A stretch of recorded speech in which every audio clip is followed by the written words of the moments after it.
বন্ধুরা আমি রাস্তা দিয়ে যাচ্ছিলাম, ঠিক তখনই রাস্তার মাঝে আমার পুরাতন বান্ধবীর সঙ্গে দেখা হয়ে যায়। পূজা তুমি?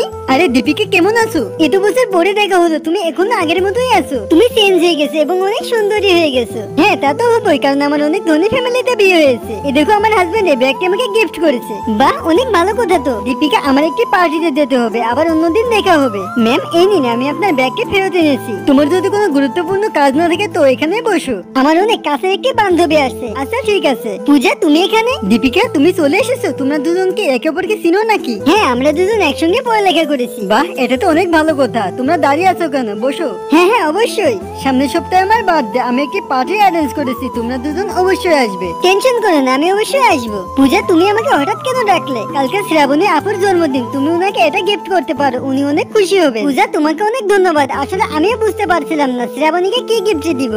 আমি আশা করি ওনার এই গিফটটা অনেক পছন্দ হবে। তারপর শ্রাবণীর বার্থডে চলে আসে, সবাই সবার মতো ভালো ভালো গিফট দিতে থাকে। আর তখনই আমি ওইখানে যাই এবং ওই নেকলেসটি শ্রাবণীকে দিয়ে দিই, কিন্তু ওটা দেখে শ্রাবণী একটুও খুশি হয় না। ওইটার এদিকে আসো, এই গিফটটা আলাদা করে রাখো। দীপিকা তুমি আরাম করো, আমি অন্য মেহমানদের সঙ্গে দেখা করে আসি। বন্ধুরা শ্রাবণী কেন এই গিফট দেখে খুশি হয়নি সেটি দেখার জন্য দ্রুত চ্যানেলকে সাবস্ক্রাইব করে দাও এবং কমেন্ট করো।